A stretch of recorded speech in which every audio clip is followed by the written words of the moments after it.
Bonjour et bienvenue à Coram Deo, l'émission qui porte un regard chrétien sur le monde. Mon nom est Pascal Deneau, je suis pasteur de l'Église réformée baptiste de Saint-Jérôme et j'ai la joie d'être en compagnie de mon bon ami, pasteur Frédéric Bican de l'Église Action Biblique de Grâce. Bonjour Fred, merci de te joindre à moi aujourd'hui. Bonjour Pascal, bonjour à tous. C'est un plaisir d'être de retour sur Coram Deo. Merci pour l'invitation. Alors aujourd'hui, Fred, on veut parler d'un sujet important, un sujet qui est un peu délicat et dont l'Écriture nous parle beaucoup, qui est celui des faux frères qui s'infiltrent parfois dans l'Église. Jésus nous annonce qu'il existe des faux prophètes, qu'il existe des faux disciples. Il dit que ce ne sont pas tous ceux qui disent « Seigneur, Seigneur » qui vont entrer dans le royaume des cieux. Parfois, l'Église a été dans une approche un peu d'essayer d'attirer le plus de gens possible, d'avoir une approche très minimale par rapport à la discipline et au tri. On a eu des églises de multitudes, même des ecclésiologies qui justifient la notion d'église mixte, comme que l'Église est faite de vrais croyants, de faux croyants. Alors, on veut se pencher un peu sur cette notion-là qu'il y a au sein de l'Église visible, au sein des assemblées, des gens qui professent parfois la foi, mais qui ne sont pas de vrais croyants. Mais on ne veut pas juste parler des non-croyants sincères qui sont là, des chrétiens non régénérés, qui sont chrétiens de nom, mais qui ne sont pas sauvés, mais de ceux qui viennent vraiment troubler la paix dans l'Église. Alors, il y a une différence vraiment entre les deux. On va regarder ensemble plusieurs caractéristiques des faux frères. Une des premières caractéristiques, on va avoir différents textes bibliques, mais c'est qu'ils s'infiltrent dans l'Église avec de mauvaises motivations. Il y a toutes sortes de raisons pourquoi les gens aboutissent dans une église et se retrouvent là. On espère généralement que c'est suite à l'appel efficace de Dieu qui appelle les siens, qui les conduit. Mais il s'insère de faux frères et l'apôtre Paul écrit dans son épître aux Galates, chapitre 2, paragraphe 4, je vous lis le texte. Il dit, il parle de cela à cause des faux frères qui s'étaient secrètement introduits et glissés parmi nous pour épier la liberté que nous avons en Jésus-Christ avec l'intention de nous asservir. Alors bien sûr, il parle ici des judaïsants qui se voyaient un peu ce qui se passait dans l'Église, mais qui avaient pour objectif de rendre l'Église chrétienne plutôt juive, qui n'était pas vraiment convertie à l'Évangile de la grâce et qui donc avait d'autres intentions. Mais de là, on peut tirer une observation qu'il y a des gens qui viennent avec différents motifs, différents objectifs même parfois, dans la façon qu'ils entrent dans l'Église. Ils ne veulent pas seulement venir pour y recevoir un enseignement et suivre une trajectoire, mais pour essayer d'influencer ou de diriger. Alors, ils infiltrent l'Église, mais avec de mauvaises motivations. Alors, je ne sais pas, est-ce que tu as des remarques? On va parler un peu à bâton rompu là, aujourd'hui, plus à partir de notre expérience pastorale, des choses qu'on a pu remarquer dans notre pratique et qu'on constate à la fois dans la parole, mais dans l'histoire de l'Église, dans nos propres églises. Alors, sur cette première caractéristique, Fred, qu'est-ce que tu aurais à dire? Alors, je pense que quand on réfléchit à ce sujet qui est important, et comme tu le dis, la Bible l'évoque à plusieurs reprises, donc il faut le prendre au sérieux et aussi avec courage, en assumant éventuellement les responsabilités qui sont les nôtres par rapport à des personnes qu'on aurait identifiées comme faux frères. Il faut prendre garde de ne pas, euh, qualifier de faux frères à la légère ou trop rapidement toute personne qui serait en désaccord avec nous ou qui présenterait, par exemple dans le cas des Galates, si toute personne qui présenterait une tendance à être légaliste était immédiatement qualifiée de faux frère et puis sous le coup d'une excommunication, ce serait sans doute une manière excessive d'exercer la prudence à laquelle l'Écriture nous invite. Ceci étant, dans la discussion qu'on va avoir, toi et moi, on va évidemment penser à des cas qu'on a pu connaître, soit dans l'Église, soit autour de nous, dans le monde évangélique. Et l'idée, c'est de se dire, d'essayer de réfléchir avec les frères et les sœurs qui nous écoutent.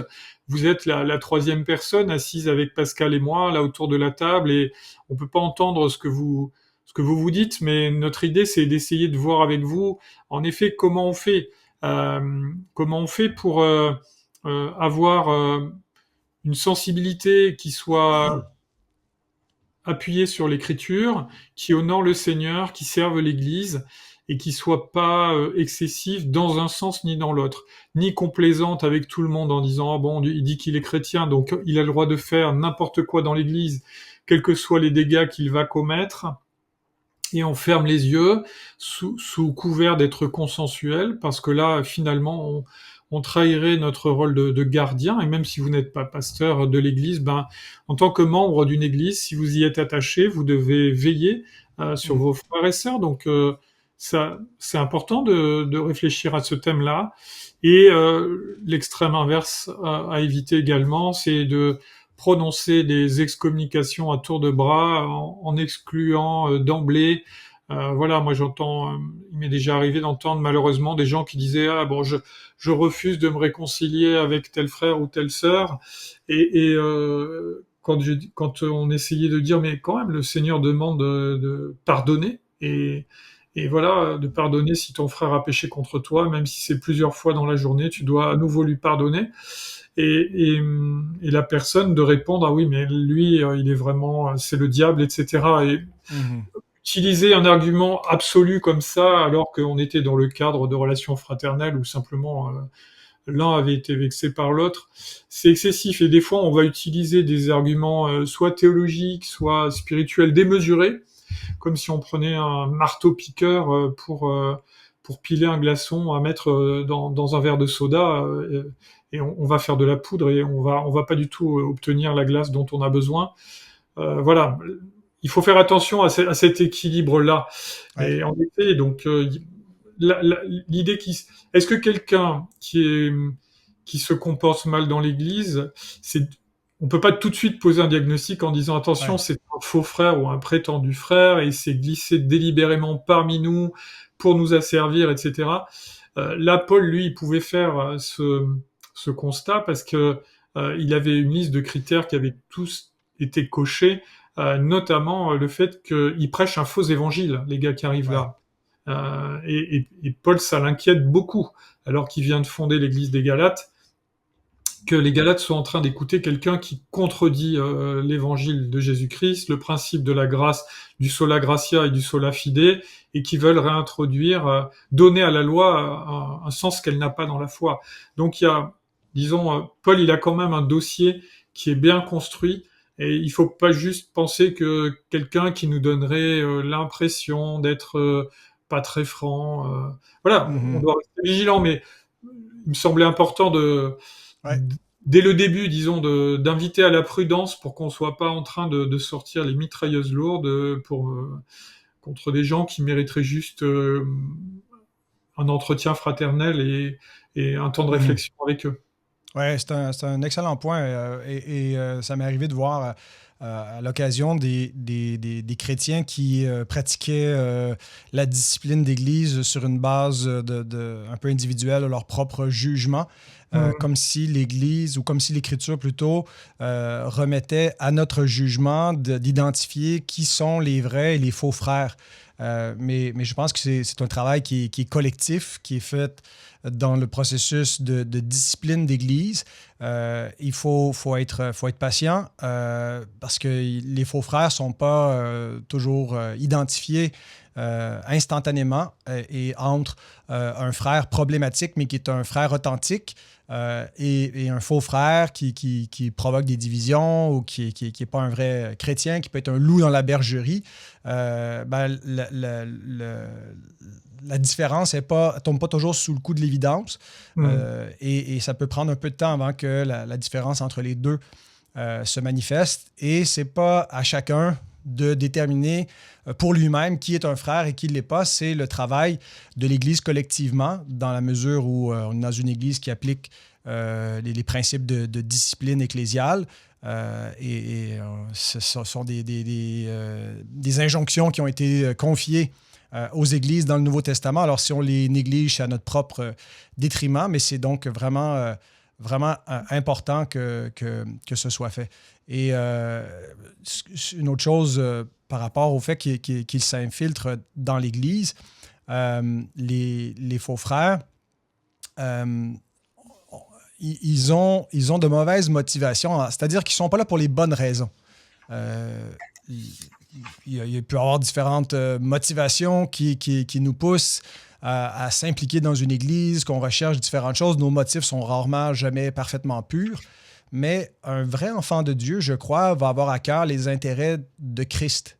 Ce que n'a pas à cœur quelqu'un qui n'a pas été renouvelé par la grâce de Dieu. Il cherche vraiment son intérêt. Il cherche son avancement.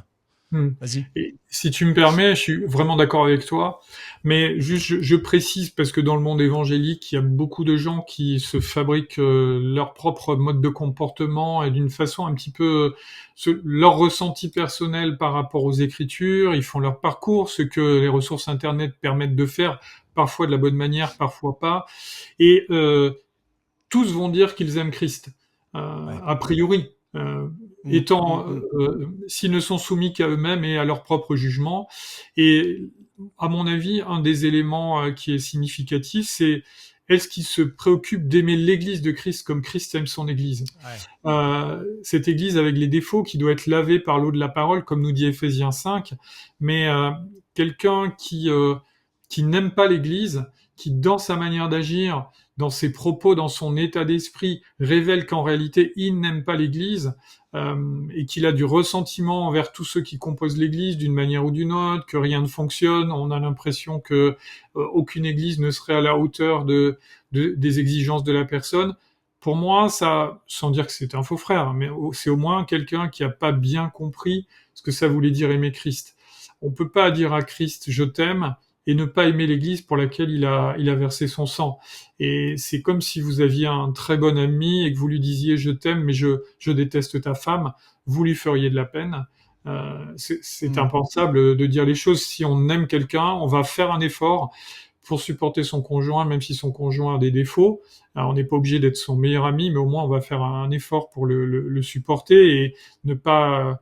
voilà. Et je crois que aimer l'Église, et avoir un état d'esprit qui révèle qu'on aime l'Église et qu'on aime l'Église de façon concrète, c'est-à-dire qu'on fait un effort pour aimer l'Église dans laquelle on se trouve, cette petite portion de l'Église universelle à laquelle nous sommes confrontés, qu'on appelle l'Église locale, très concrètement.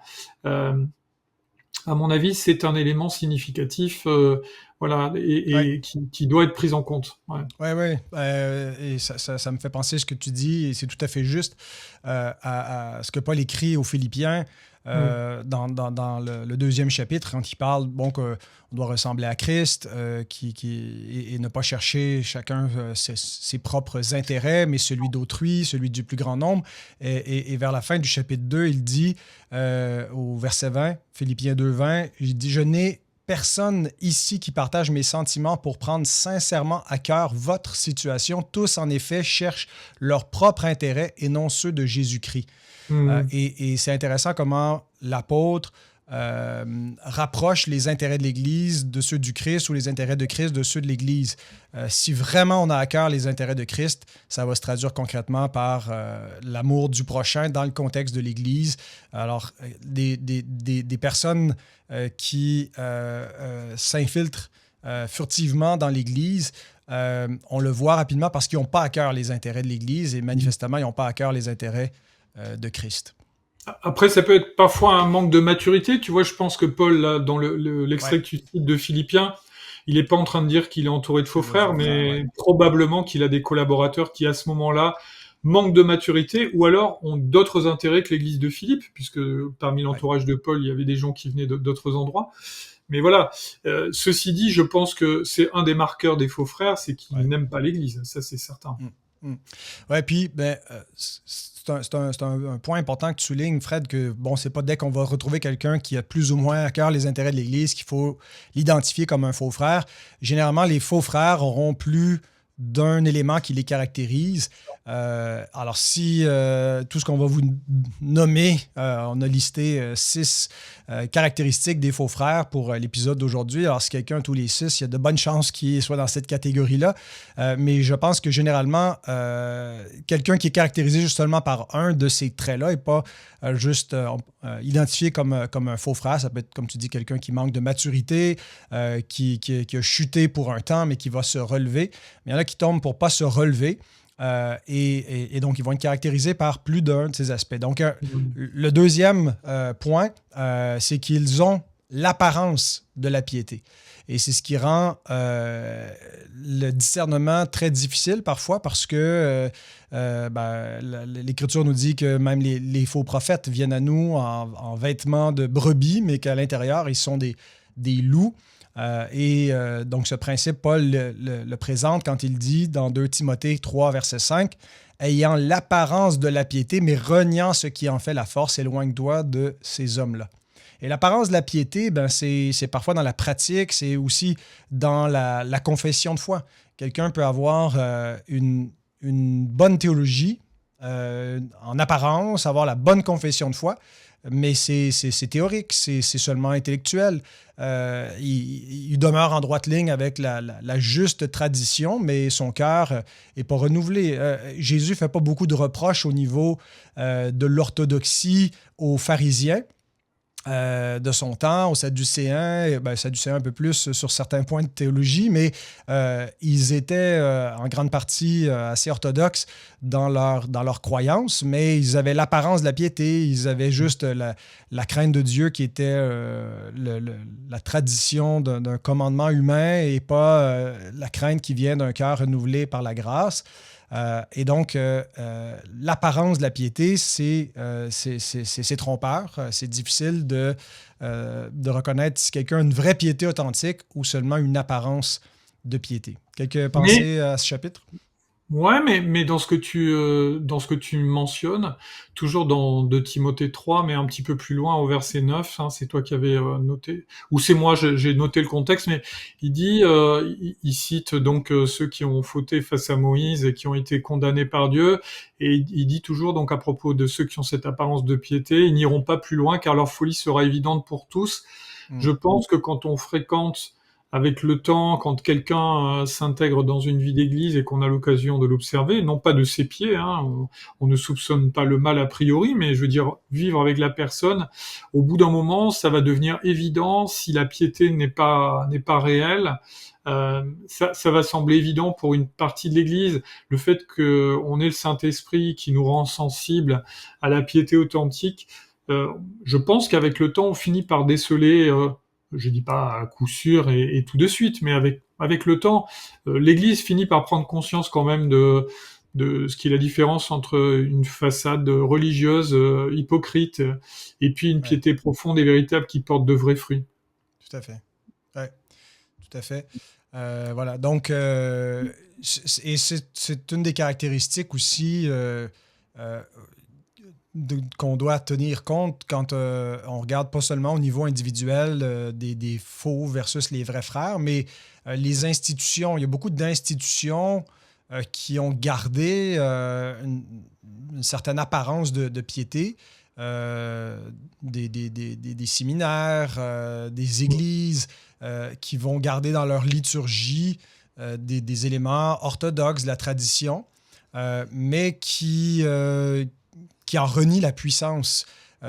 Et pour eux, c'est seulement juste des formules, mais ils n'y croient pas vraiment, ils ne sont pas véritablement attachés à ces vérités. Donc, et je le dis parce qu'il y a c'est un peu en vogue chez les évangéliques là, de revenir à des formes un peu plus traditionnelles. On recherche la beauté de ces traditions du christianisme orthodoxe ou catholique romain. On trouve qu'ils ont justement plus de rituels et des formes.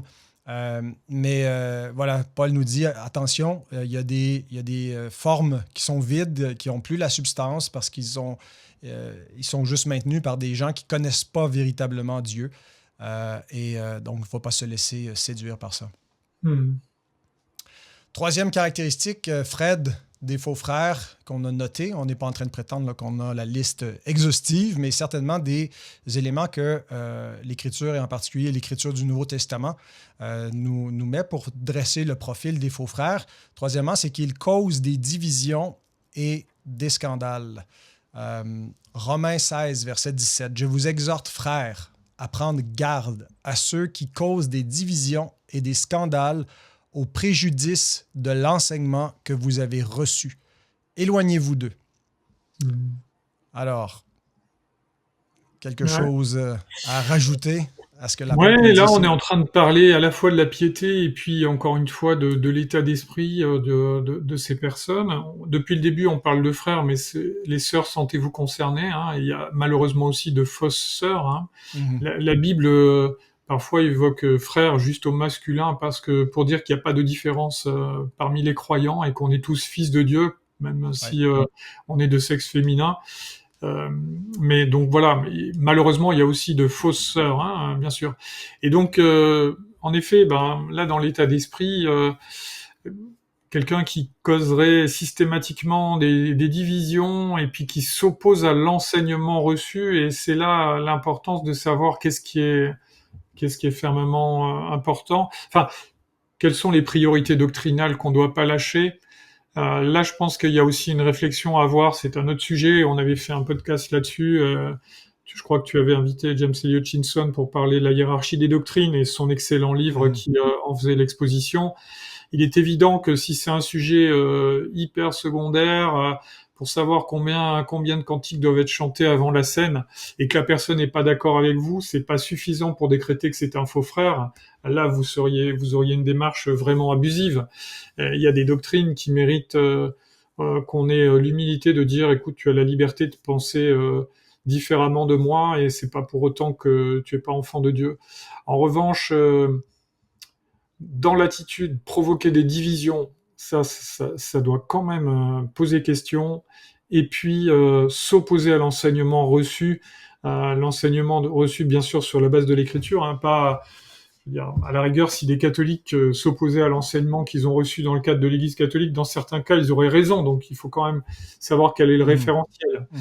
Et voilà, la foi vient ce qu'on entend vient de la parole de Dieu. Donc l'enseignement, là, Paul, il écrivait par rapport à l'enseignement reçu de la part des apôtres, qui étaient voilà envoyés par Jésus-Christ. Ça, c'était un critère vraiment de disqualification. Et il est clair que sur des doctrines importantes, ben, les personnes qui créent des divisions, et donc qui dit division, finalement, ça, c'est le même principe qu'une secte, c'est-à-dire se séparer d'eux, et se séparer d'eux pour créer un mouvement concurrent qui serait un petit peu différent. Le premier siècle, les premiers siècles de l'histoire de l'Église ont été riches en sectes de toutes sortes qui ont essayé de faire dévier le christianisme de sa doctrine. C'est pour ça que les grands conciles des 4e et 5e siècles ont dû poser la doctrine de la Trinité, la doctrine de la double nature de Christ, parce que sous l'influence des religions orientales à mystère ou bien de la philosophie platonicienne, il y avait une forme de dualisme qui avait pollué le Mhm. christianisme, et puis qui voulait éloigner les chrétiens de la révélation de Jésus-Christ pour les attacher à des principes philosophiques. Ou voilà. Donc Paul il met en garde là-dessus le fait de se diviser, de se séparer. Dans certains cas, il est légitime de se séparer d'une église si elle est réellement dans l'erreur. Créer une division, c'est autre chose, c'est grave. Euh, Mhm. non, moi je vous encourage, si vous devez quitter une église, à la quitter en paix autant que ça dépend de vous. Et créer des divisions, c'est rarement le signe de Mhm. l'esprit. Regardez, même Luther à l'origine, il voulait pas du tout créer une division dans l'Église catholique, mais appeler l'Église catholique à se réformer, hein, d'où le nom de réformateur. Et c'est parce qu'on les a mis dehors qu'ils ont fini par quitter l'Église, mais l'Église catholique romaine. Mais c'était pas dans le désir de créer des divisions stériles, C'était dans le désir au contraire, de se rapprocher de l'enseignement qui avait été reçu et dont s'était éloigné une grande partie de l'Église de l'époque. Donc, il faut avoir du discernement et de la sagesse et ne pas utiliser les versets comme des prétextes, mais bien sentir là les deux marqueurs, hein, la division et puis l'opposition à l'enseignement doctrinal. C'est des marqueurs qui doivent être inquiétants. Oui. Ce verset que j'ai lu de Romains 16-17, on l'utilise, nous, dans notre constitution à Saint-Jérôme pour établir un peu la triple base sur laquelle l'Église peut exercer la discipline, à savoir les schismes, l'inconduite morale et l'hérésie. Donc, les divisions qui sont mentionnées, les scandales d'ordre moral, et puis de tenir des enseignements, de répandre des enseignements contraires à la vérité. C'est les trois bases, trois raisons, mais qui sont vraiment interreliées. Et je me souviens plus où j'ai entendu ça, là, d'une citation, je pense que c'est Carl Trueman qui parlait du problème qu'il citait Saint-Augustin, qui disait que le problème des hérétiques, c'est pas tant leur hérésie, c'est leur esprit schismatique, c'est leur refus de se soumettre à l'autorité. Parce que l'Église est pleine d'hérétiques, entre guillemets, dans le sens où on entend constamment des gens qui prient ou qui disent des choses qui sont parfois pas tout à fait juste théologiquement et parfois complètement fausses. Merci Père d'être mort pour nous sur la croix. Donc, des choses comme ça, où on confond un peu les personnes de la Trinité, où on a une vision parfois un peu modaliste, où on ne conçoit pas clairement. Mais il y a une différence entre ne pas comprendre une doctrine et refuser l'articulation orthodoxe de cette doctrine-là et d'enseigner un enseignement contraire à la vérité. Délibérément dans l'Église. Et donc, un hérétique, c'est quelqu'un qui est schismatique, c'est quelqu'un qui refuse d'être pris, qui refuse de corriger son enseignement, qui ne veut pas se soumettre à l'autorité de l'Église. Et pas seulement de l'Église locale, mais je parle de l'Église comme institution qui est la colonne et l'appui de la vérité, l'Église qui a confessé la vérité dans l'histoire. Donc, on a quand même des grands credos qui synthétisent les doctrines fondamentales de la foi qu'il faut confesser pour être un chrétien. Et qu'en dehors de ça, on est dans l'erreur, une erreur qui est fatale, une erreur qui est damnable. Il y a des erreurs théologiques qui ne compromettent pas le salut, mais d'autres, oui. Donc, l'Église a une autorité comme institution pour non pas établir elle-même la vérité, mais c'est l'institution que Dieu utilise pour confesser la vérité. Alors, si on est en contradiction avec l'Église sur ces doctrines-là, ben c'est inquiétant. Eh bien, les hérétiques sont surtout des schismatiques qui refusent cette autorité, qui donc vont créer des divisions, des scandales. Alors, méfiez-vous de ceux qui rejettent l'Église, qui rejettent l'Église locale, qui rejettent l'autorité de l'Église, les anti-pasteurs, les anti-Églises, les anti-confessions de foi. Je ne dis pas qu'ils sont tous des faux frères, mais c'est généralement le terreau fertile des faux frères. Alors, voilà, ils causent des divisions, des scandales. Ils ne veulent pas rester dans une sorte d'unité universelle de la foi. Ils se mettent à l'écart de cela. Et voilà, donc des divisions, parfois c'est en lien avec leur propre conduite, division et scandale. Alors, ils refusent d'être examinés par d'autres frères ou par une autorité ou de devoir être redevables. Ils vivent dans le péché et puis quand ils sont repris, bien, plutôt que de s'humilier, ils provoquent des scandales, de l'opposition, ils créent des divisions, ils entraînent des gens de leur côté. Alors ça, c'est des signes très inquiétants qui révèlent assez souvent qu'on n'appartient pas aux brebis de Christ, mais plutôt aux boucs qui s'introduisent dans le troupeau et qui font du ravage. Connaissez-vous le logiciel d'études bibliques Logos? Personnellement, je ne m'en passerai plus. En fait, je l'utilise chaque jour non seulement pour préparer mes prédications et mes enseignements, mais aussi pour mon édification personnelle. J'ai pas le temps en 30 secondes de vous dire tout ce que Logos peut faire, mais honnêtement, c'est l'outil le plus extraordinaire pour approfondir la Bible, autant pour les experts que pour les débutants. Je vous invite à prendre quelques instants aujourd'hui pour visiter le site fr.logos.com.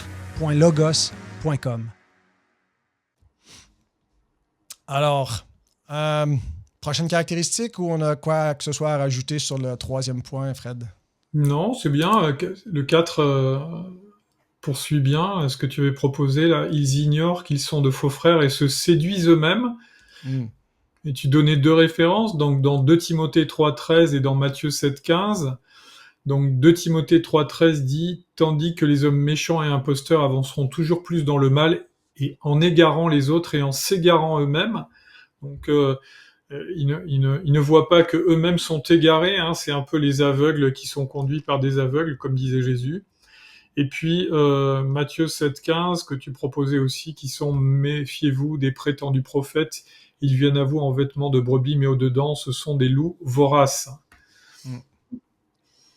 Ouais. Donc en effet, ouais, la notion de se séduire eux-mêmes, d'être aveuglé, c'est assez frappant. Et je pense que c'est une des grandes ruses de Satan d'enfermer les hommes dans leurs mensonges, qu'ils soient chrétiens ou non, au point qu'ils finissent par croire à leurs propres mensonges. Et je sais que quand on réfléchit de façon plus générale, même hors de l'Église, au monde politique, beaucoup de gens pensent que les hommes politiques sont délibérément malveillants parce qu'ils ont été déçus et qu'ils sont délibérément malhonnêtes. Et je dis pas que tous sont très honnêtes. Sans doute y a-t-il de la malhonnêteté chez certains. Je suis convaincu, moi, que on ne peut pas enseigner à longueur de journée quelque chose sans soi-même cautionner ce qu'on enseigne. Quelle que soit l'idéologie, c'est pas possible. Ou alors il faut vraiment être schizophrène et être très très, disons, psychologiquement fonctionner d'une façon assez étrange et anormale. Quelqu'un qui enseigne une doctrine, qu'elle soit politique, religieuse ou autre, à longueur de journée, je pense que d'une manière ou d'une autre, il la cautionne, il est d'accord avec. Alors il peut se tromper, il peut avoir complètement tort, mais ça rejoint donc ce défaut que Pascal, tu nous invites à souligner, c'est-à-dire que la plupart du temps, ce qui est troublant, c'est que les faux frères sont convaincus d'avoir raison. C'est pas des gens qui sont des sortes de comploteurs machiavéliques qui se frottent les mains en disant je vais les pousser à faire ça et je sais que c'est faux. Bien sûr, ils peuvent avoir des intentions cachées, mais la plupart du temps, dans ce qu'ils enseignent, moi je crois que les faux frères sont convaincus d'avoir raison. Ils égarent les autres et ils s'égarent eux-mêmes, et c'est bien ça le drame pour eux. Et pour nous aussi. Et ça peut paraître très très déroutant de discuter avec des gens qui sont convaincus d'avoir raison alors qu'ils ont absolument tort. Moi, je me réfère par exemple à la discussion que j'avais eue une fois avec quelqu'un. Je voulais parler de façon respectueuse avec quelqu'un qui était témoin de Jéhovah et on avait pris le temps d'ouvrir la Bible ensemble, etc. Il y avait un aveuglement, une profonde conviction de cette personne, de penser que c'était lui qui était fidèle à la Bible et moi qui étais hérétique. Et même si quand je lui montrais des versets, il était désorienté, il me disait « Ah oui ». Et en fait, il allait voir dans son petit livre ce que disaient les témoins de Jéhovah pour savoir ce qu'il fallait en penser. Mais quand je lui faisais remarquer ça, il avait tout un raisonnement qui justifiait son comportement. Et c'est dramatique, je pense que il y a des versets qui nous disent qu'on doit redresser avec douceur en priant que le Seigneur les éclaire et en fait les ramène à un entendement et un raisonnement sain, correct, et les délivre de leur aveuglement. Il faut pas oublier que nous en plus qui sommes calvinistes, pour nous c'est clair, la dépravation totale. Si on n'a pas la grâce de Dieu qui nous touche, bah tous les gens sont de toute façon, y compris les gens très intelligents et brillants, s'appuient sur un raisonnement qui est dysfonctionnel parce qu'il est contaminé par le péché. Et s'il n'y a pas les fruits de la grâce de Dieu dans nos vies qui nous invitent à ouvrir les yeux d'abord sur notre propre condition et ensuite sur le monde qui nous entoure, eh bien, on serait comme les autres, égarés et convaincus Mhm. d'avoir raison, alors qu'on aurait tort. Et peut-être que dans le monde, il y a des gens qui ont conscience d'être égarés, mais la plupart du temps, les gens qui sont convaincus, je crois que qui veulent convaincre les autres, je crois qu'ils sont d'abord convaincus eux-mêmes, même quand Ouais. ce qu'ils prétendent est horrible. Ouais. Ouais, tout à fait. Et c'est déroutant quand quelqu'un est très convaincu et qu'il a la capacité d'être très convaincant. Voilà, c'est ce que Paul dit, qu'il séduit les autres et il se séduit lui-même. Et donc, c'est pas juste de la mauvaise foi parce que la personne est persuadée qu'elle a raison. C'est pas tout est calculé pour, comme tu dis, entraîner les gens dans l'erreur. Ça nous montre le danger d'un cœur tortueux, la capacité d'autoséduction. Et quand on le constate chez les autres, Paul nous dit que celui qui est debout prenne garde de tomber quand on voit d'autres chuter, quand on voit la capacité de s'auto-séduire, de se tromper. Il faut s'arrêter et regarder son propre cœur, s'examiner devant le Seigneur et puis craindre. Heureux, celui qui est continuellement dans la crainte, mais il craint quoi? Il se craint lui-même, il craint son cœur, sa propre dépravation, son propre cœur tortueux. Donc voilà, alors c'est une caractéristique qui va un peu aussi avec ce qu'on a mentionné au point 2, d'avoir Mmh. l'apparence de la piété. Ouais. Les faux frères ne sont pas toujours des hérétiques où c'est écrit dans leur front qu'ils enseignent des choses fausses. Ils se séduisent eux-mêmes pas juste avec des mensonges, avec des vérités mais mal appliquées, où ils se convainquent qu'ils sont dans la vérité ou parce qu'ils ont une bonne théologie qu'ils doivent forcément être des vrais enfants de Dieu. Et puis, ils font d'autant plus de ravages parce que ils évaluent mal, ils s'évaluent mal devant Dieu et devant la vérité de Dieu qu'ils utilisent en la tordant pour s'approuver alors qu'ils sont désapprouvés. Mmh. Et ça va un peu vers le... Ouais, tu veux...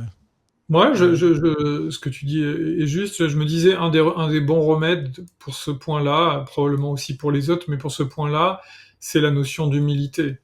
hmm, Voilà, quelqu'un qui est humble, mais qui est vraiment humble, parce que on peut dire modestement, baissant les yeux, je suis très humble, et ne pas l'être du tout, mais dans son comportement qui montre qu'il est capable d'entendre, de se remettre en question, de s'examiner à la fois à la lumière de l'écriture et en se rendant redevable à d'autres personnes. Je veux dire que nous, dans le cadre de notre union d'église et dans le cadre même de ce qu'on enseigne au sein de l'IBG, etc., on encourage ceux qui vont rentrer dans le ministère à avoir au minimum 2 référents à qui ils peuvent se confier, pencher leur cœur, demander des conseils, se rendre redevables, sans parler de ce qui se fait dans le cadre de l'église locale, mais en plus, pour être vraiment sûr que... Voilà. Et je pense que la notion d'humilité, elle doit... C'est un garde-fou. Si on cultive une forme d'humilité en disant je peux avoir tort, je sais demander pardon, je peux pointer dans ma vie des fois où je me suis trompé et j'ai manifesté. Et si on a un orgueil qui résiste, c'est très désagréable de demander pardon et de se dire j'ai eu tort. Je sais pas si vous aimez ça, mais moi je déteste ça. Et évidemment, on a un fond orgueilleux, égocentrique qui aimerait qu'on ait toujours raison et surtout si doctrinalement on a raison, on a l'impression qu'on peut écraser tout le monde et pas du tout. En fait, meilleure est notre doctrine, plus nous devrions faire preuve d'une humilité exemplaire. hmm, Christ a montré une humilité, voilà, il s'est abaissé, se rendant obéissant jusqu'à la mort, même la mort de la croix. Ça ne veut pas dire qu'à un moment il a dit OK, j'ai eu tort, parce que lui n'a jamais eu tort, mais n'empêche hmm, qu'il a accepté euh, des choses injustes à son égard parce que hmm, l'objectif c'était de glorifier son Père et pas de se glorifier lui-même. Et ça, c'est de l'humilité. Et on devrait prendre exemple sur cette humilité-là. Je pense que hmm. ça, c'est un bon marqueur pour se dire soi-même, est-ce que je risque pas à un moment de me séduire moi-même et de finir par ressembler à ces hommes méchants et imposteurs, voilà, qui égarent les autres? Est-ce que j'essaie de faire preuve d'humilité, vraiment me remettre en cause? Est-ce que j'ai des exemples dans ma vie, anciens et récents, où je confesse que j'ai eu tort non seulement à Dieu, mais aussi à des frères et sœurs autour de moi, et où je demande vraiment pardon, et je Hmm. fais l'effort de le faire et de le dire pour que ce soit une réalité concrète. Ça me semble un bon remède. Ouais. Et dans ce sens-là, le cinquième point qu'on a noté, c'est le rejet de l'autorité, ou finalement c'est le contraire de l'humilité. Quand on refuse de se soumettre à une autorité, d'être examiné par une autorité, d'être jugé par une autorité, ou de fonctionner sous cette autorité, c'est l'orgueil qui nous y pousse. Et donc, les faux frères rejettent l'autorité, et dans le contexte du Nouveau Testament, c'était l'autorité des apôtres même qu'ils rejetaient, et ils tordaient la vérité, tordaient l'Écriture pour leur propre ruine. On lit dans Jude au verset 4, il s'est glissé parmi vous certains hommes dont la condamnation est écrite depuis longtemps, des impies qui changent la grâce de notre Dieu en dérèglement et qui renient notre seul Maître et Seigneur Jésus-Christ. On voit dans ce verset l'idée de tordre la grâce de Dieu, donc la grâce qui pardonne, qui efface tous nos péchés, mais pour eux, ça devient un dérèglement, ça devient une licence pour le péché, tu peux faire n'importe quoi. Finalement, t'es pardonné, Dieu va tout effacer. Et la conduite démontre que même si on confesse Jésus est Seigneur, on le renie par notre conduite, renie l'autorité de Jésus sur notre vie. Et l'autre texte, c'est celui dans 3 Jean, versets 9 et 10. L'apôtre écrit, il dit « J'écris quelques mots à l'Église, mais Diotrephe, qui aime à être le premier parmi eux, ne nous reçoit point. C'est pourquoi, si je vais, je rappellerai les actes qu'il commet, en tenant contre nous de méchants propos. Non content de cela, il ne reçoit pas les frères, et ceux qui voudraient le faire, il les en empêche et les chasse de l'Église. » Alors là, ici, c'est le rejet de l'autorité, le rejet de l'autorité même des apôtres, mais de se proclamer comme souverain sur une Église, donc Diotrephe, qui était probablement un évêque et qui devenait schismatique, qui voulait plus être, qui s'opposait à tous ceux qui contestaient ou qui s'opposaient à lui. Alors, ce sont des marques très inquiétantes, cette attitude-là, de tourner la vérité, de tordre la vérité et de rejeter l'autorité, des marques des faux frères. Il y a encore ça qui aime être le premier parmi eux, hein, cette notion d'orgueil qu'il faut pas laisser passer trop vite en se disant oui bien sûr parce que elle est au fond de chacun de nos cœurs. Hein, l'orgueil peut parfois nous pousser à agir en ennemi de l'Église et ça c'est vraiment triste. Et se dire que une Église équilibrée, c'est une Église qui cherche à glorifier Dieu et qui prend garde de ne pas trop glorifier euh, les hommes. Alors, bon, ça ne veut pas dire qu'il ne faut pas être reconnaissant à l'égard de celles et ceux qui ont des ministères et qui bénissent l'Église et de s'aimer, de s'apprécier, de s'encourager. Hein. Moi, j'apprécie toujours quand un culte s'est bien passé, que les gens viennent me remercier. Je vais pas leur dire oh là là, il faut pas machin. Ceci dit, voilà, on doit glorifier Dieu et glorifier Dieu par-dessus tout. Et si quelqu'un aime être le premier et ne supporte pas que quelqu'un d'autre que lui soit aux commandes, à la direction, dirige les choses et se remet jamais en cause, c'est pareil. Ça, c'est des marqueurs qui sont vraiment, vraiment inquiétants. Moi, je pense à quelqu'un qui disait être redevable et qu'il n'était envers personne, en fait. Hein, c'était de prétendues redevabilités, mais en réalité, il n'y en avait aucune. Et ça l'a mené très très bas et ça, voilà, sa chute a été rude parce que en ne se rendant réellement redevable envers personne, il a, il a été impossible de le retenir et voilà de le retenir. Il s'est lui-même aveuglé.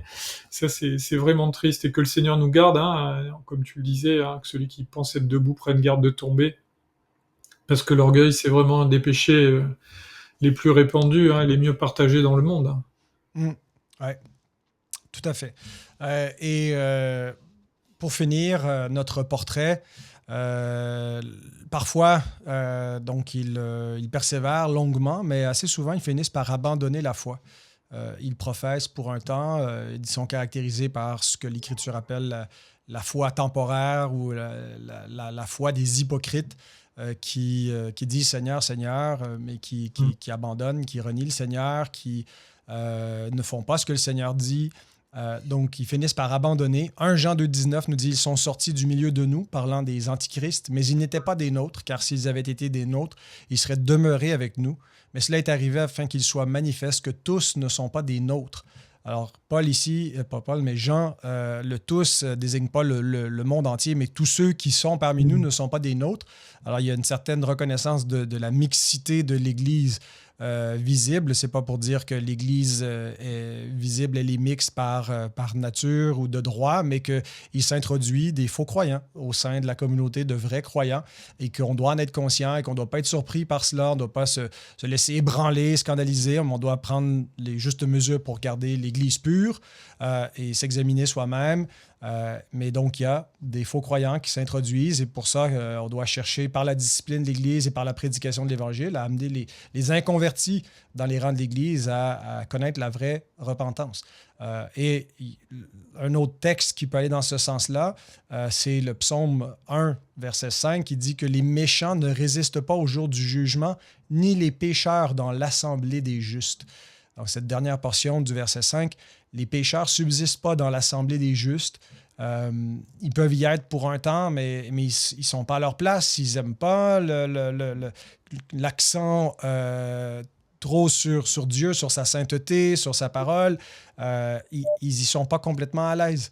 Donc, ils finissent par abandonner l'assemblée des justes et la foi et renier celui qu'ils ont professé pour un temps. Tout à fait. Je note juste sur le plan de l'histoire de l'Église que des sectes qui sont sorties du christianisme ont été fondées par des gens qui fréquentaient les milieux protestants ou évangéliques. Je pense aux Mormons et puis aux Témoins de Jéhovah qui tous les deux, avant de fonder leur propre secte, les deux fondateurs venaient du monde protestant évangélique nord-américain. Donc, et en termes d'antichrist, là, on est pile dans le sujet. Hein. Ils sont sortis du milieu de nous, mais ils n'étaient pas des nôtres. C'est vraiment triste. Bon, nous, on doit être vigilants, même si on va pas être confronté tous les jours à des hérésies de cette dimension-là. Mais c'est pour ça qu'il faut savoir vraiment ce qu'on croit, pour le maintenir envers et contre tout. En tout cas, les doctrines importantes. Et puis pour les autres, il faut redresser avec douceur et garder présent à l'esprit cette grille un petit peu d'évaluation qu'on vient d'ébaucher à grands traits et qui doit nous amener à voir est-ce qu'il y a un problème avec la doctrine, est-ce qu'il y a un problème avec l'état d'esprit, est-ce qu'il y a un problème avec les fruits que produit la personne.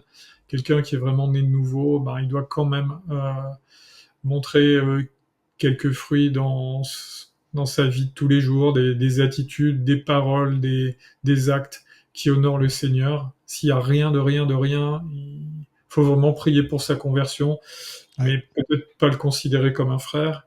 Et puis, est-ce qu'il y a des dégâts? Voilà. Est-ce que c'est des fruits une attitude qui va provoquer des dégâts dans l'Église? Et à ce moment-là, si l'Église est en danger, il va falloir réfléchir à comment protéger l'Église.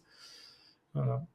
Il y a vraiment cet élément-là, ces aimants-là qui doivent être pris en compte. Et encore une fois, je veux redire, le désir de Pascal et de moi, c'est pas de vous encourager à faire une sorte de chasse aux sorcières dans votre église et tous les gens que vous ne pouvez pas supporter, vous leur trouvez un des petits défauts de la liste et puis après vous les poussez hors de l'église avec un fusil à pompe. C'est pas ça. On veut vraiment encourager à être renouvelés dans notre amour et la patience les uns pour les autres. Mais restons vigilants, examinons nous-mêmes et puis veillons aussi à protéger nos églises en collaborant avec les frères et les sœurs, avec les responsables de l'église locale, pour que ce qui crée des dégâts et qui porte de mauvais fruits à terme, peut-être que c'est des gens qui sont authentiquement, disons, déchus et qui sont pas nés de nouveau. Peut-être que c'est des frères ou des sœurs qui sont aveuglés et qui font du mal, mais un jour, un moment ou un autre, si ce mal subsiste, il va falloir se poser la question comment on protège l'Église et assumer courageusement ce que ça veut dire, ce qui n'est pas toujours simple, croyez-moi. Ouais. Alors, les faux frères ont souvent une fausse piété ou une apparence de piété, une motivation centrée sur eux-mêmes. Ils rejettent l'autorité parfois l'autorité de la parole, s'opposent souvent subtilement à un aspect de l'Évangile, ont des actions destructrices au sein de la communauté chrétienne et ils sont à l'opposé des véritables frères qui doivent manifester de l'humilité, de la repentance, l'amour de la vérité, la persévérance dans la foi en Christ. Alors, si vous voulez retrouver les 6 points qu'on a développés avec les références bibliques, regardez la description de l'épisode, ça sera listé là. Et puis, voilà, donc ça complète ce que nous avions à vous partager sur ce sujet pour cette semaine. Alors, Fred, est-ce que tu peux nous parler d'une conférence Nine Marks qui s'en vient prochainement en France? Absolument, on a eu l'occasion d'en parler déjà sur Coram Deo. Elle s'approche, elle aura lieu du 17 au 19 juin au Mets-sur-Seine, c'est près de Melun, au sud-est de la région parisienne. Et c'est une conférence qui aura comme orateur principal Jonathan Leeman, qui est un des ténors du mouvement Nine Marks aux États-Unis, qui fait souvent des podcasts en vis-à-vis avec Marc Dever, je crois que ça s'appelle Pastor Talk, quelque chose comme ça, et ils sont à 300 ou 400 exemplaires, 400 épisodes, je veux dire. Et puis, cette conférence va coïncider avec la sortie de son livre qui parle de l'autorité de l'Église et de l'autorité dans l'Église, comment on doit la considérer. Voilà, je vais pas développer maintenant, mais c'est vraiment intéressant, on se réjouit. Et si vous êtes, c'est une conférence qui s'adresse disons, aux gens qui ont vocation à avoir une responsabilité pastorale dans l'Église, soit que vous êtes ancien ou pasteur, soit que vous pensez le devenir, ou que vous réfléchissez à le devenir. Dans ce cas, vous êtes bienvenue. Si vous êtes un homme, bien sûr, on est complémentarien, donc on assume que c'est réservé aux hommes. Eh bien, vous êtes les bienvenus. Si vous avez besoin de plus d'informations, Pascal mettra le lien. Il y a une page Hello Asso qui permet d'avoir à la fois les informations et de s'inscrire à cette conférence. Il reste encore des places, donc n'hésitez pas à le faire. C'est du 17 au 19 juin. Et je crois que le livre dont tu vas nous parler, qui recoupe le sujet qu'on a abordé aujourd'hui, est du même auteur, n'est-ce pas, Pascal ? Voilà, tout à fait. La discipline d'Église de Jonathan Leeman. C'est le livre recommandé pour accompagner le sujet d'aujourd'hui par notre sponsor Publications chrétiennes. Excellent ouvrage de Leeman. J'ai eu le privilège de faire l'intensive de Nine Marks comme tu l'avais fait, je crois, en 2020. Fred, juste au moment où vous avez été expulsé à cause de la COVID, là, vous avez dû y mettre fin rapidement. Mais donc, nous, on a pu se rendre jusqu'au bout de l'intensive il y a quelques semaines de cela à Washington avec Mark Dever et Jonathan Leeman était aussi une des personnes qu'on a rencontrées. Le groupe francophone a eu la joie de pouvoir s'entretenir avec lui en particulier. On est allé manger avec lui. Je pense qu'il voulait se préparer aussi un petit peu à entendre un peu sur le contexte européen, qu'est-ce qu'il attendait et puis comment est-ce qu'il pouvait être utile là, lors de sa venue. Mais donc, je vous recommande ce livre-là, cet ouvrage-là, pour compléter la réflexion d'aujourd'hui, parce qu'on a parlé des caractéristiques des faux frères, mais quand il y a des faux frères, le seul antidote à cela, c'est la discipline d'Église. Et il serait malheureux que ça soit négligé. Et puis, parfois, la discipline doit être appliquée même envers les vrais frères et ça va les mener à la repentance. Mais donc, la discipline, c'est le moyen que le Seigneur nous a donné pour garder l'ordre dans son Église. Alors, bon livre pour nous aider à réfléchir à ce sujet. Et puis, toujours dans le registre des annonces et des événements qui viennent, alors on vous a proposé quelque chose du côté européen, mais nous aurons notre propre conférence Réformés baptistes ici au Québec, à Saint-Jérôme. Il s'en vient d'une grande conférence là, avant la nôtre, qui est le 18 mai. Je n'ai pas la date devant moi, mais ça va être le sujet du prochain épisode là, sur le 1700e de Nicée. Mais le week-end ou 2 week-ends qui vont suivre, les 30 et 31 mai, on organise, on a notre assemblée générale de l'Association des Églises réformées baptistes du Québec et ça va avoir lieu à Saint-Jérôme. Alors, notre église, elle est l'hôte de cette assemblée générale et on veut en même temps offrir une conférence au public pour tous ceux qui seraient intéressés. On fait les prédications lors de l'assemblée. Notre thème cette année, c'est des églises confessionnelles.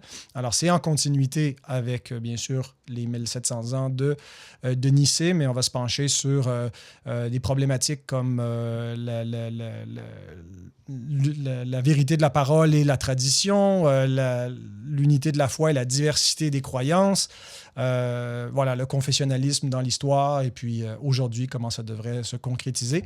Les orateurs seront Raymond Perron, Jacques Pelletier et votre humble serviteur.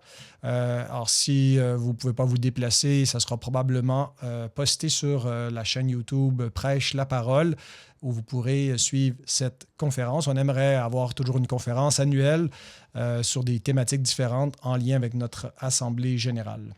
Génial. Alors, avant de vous annoncer le prochain sujet, je veux remercier les donateurs à Coram Deo. Merci beaucoup pour votre soutien. Ceux qui sont du côté de l'Europe ou du Québec, vous pouvez faire un don en euros ou en canadien.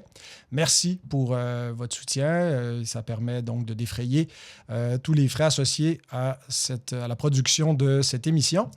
Le prochain épisode, au moment d'enregistrer, le pape vient de mourir. On ne sait pas qui sera le prochain pape. C'est un sujet qui m'intéresserait à aborder à Coram Deo, la papauté, le conclave. Et même si on est indirectement concerné, ça nous intéresse de se pencher sur cela. Alors, je prévois un épisode sur ça. Mais on va leur laisser le temps aux cardinaux votants de se réunir et d'établir le prochain pape. Et puis peut-être qu'on le saura avant qu'on enregistre l'émission pour en parler. Mais entre-temps, je vous donne rendez-vous le 12 mai prochain avec Jimmy Pereira et Eric Ricard pour parler justement du Concile de Nicée, les 1700 ans plus tard, et la conférence qui s'organise prochainement sur cette thématique. Alors voilà, ça a fait le tour. Merci d'avoir été des nôtres. Merci encore, Fred, pour ta participation d'aujourd'hui. C'est toujours un plaisir d'échanger avec toi. Et à bientôt.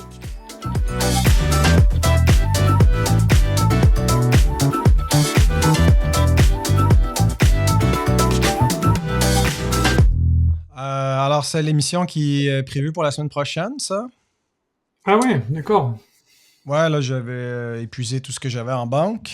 Alors, je repars pour un petit cycle d'enregistrement. Je ne sais pas en faire trop d'avance. Comme quand il arrive des événements comme le pape qui meurt. Ah oui. J'en parle pas trop loin par la suite. Est-ce qu'on sait déjà, est-ce qu'il y a une date de conclave ou on ne sait pas encore? Ouais, je sais pas, j'ai regardé. Je sais pas, ça devrait pas tarder. Hein. Ça devrait pas tarder, d'autant plus que comme il était malade, je pense qu'ils vont commencer à réfléchir. Hein. C'est pas une surprise. Même si... ouais. Mais c'est intéressant. Et tu sais avec qui tu vas faire ça? Oui, Leonardo De Chirico. Ah! Je crois que c'est lui qui a écrit dans Évangile 21, là, non? C'est ça ou... je ne sais pas, c'est un réformé baptiste d'Italie. Il est à Rome. Et il a écrit pas mal là, sur l'Église catholique contemporaine. Il vient de publier un livre l'an passé sur Thomas d'Aquin. Un peu en réponse au...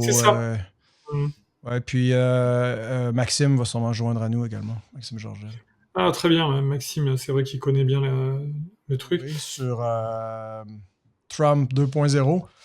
Ah, oui, c'est vrai que... Second regard sur Trump, débat fraternel. Donc, Sylvain est plutôt Trump sceptique et Étienne plutôt Trump sympathique. Donc... Sylvain, je ne le connais pas. Mais... C'est avec lui que j'avais fait l'émission sur l'alcoolisme. C'est un catholique.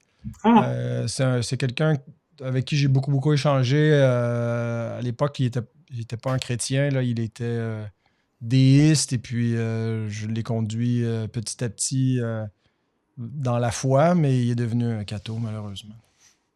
Mais je pense un catho né de nouveau. Ça vaut mieux qu'un évangélique faux frère. Ouais. Bien dit. Ouais. c'est ça. Mais quand il est venu il y a quelques mois me rendre visite à l'église, et puis j'enseignais à l'école du dimanche avant le culte, et puis il arrive peut-être 10-15 minutes après que j'avais commencé, fait que quand il se pointe, je dis, ah! Fait que là, je le présente, je dis c'est mon converti manqué. j'ai j'ai essayé d'en faire un bon réformé baptiste, mais voilà, j'ai pas pu faire autre chose.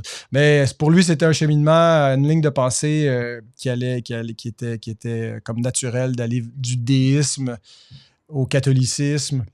Ben, d'abord, il revenait un peu plus aux racines traditionnelles québécoises, là, puis et puis, mais aussi l'accent sur la raison naturelle, toutes ces choses-là dans le déisme. Ah, c'est Alors, sûr, ouais. ça le Ça rejoignait un petit peu. conduisait logiquement à la Ouais, théologie catholique. ouais, ouais. En même temps qu'il a lu plusieurs protestants, j'avais fait lire du C.S. Lewis et du euh, Francis Schaeffer et tout ça, puis ça l'a.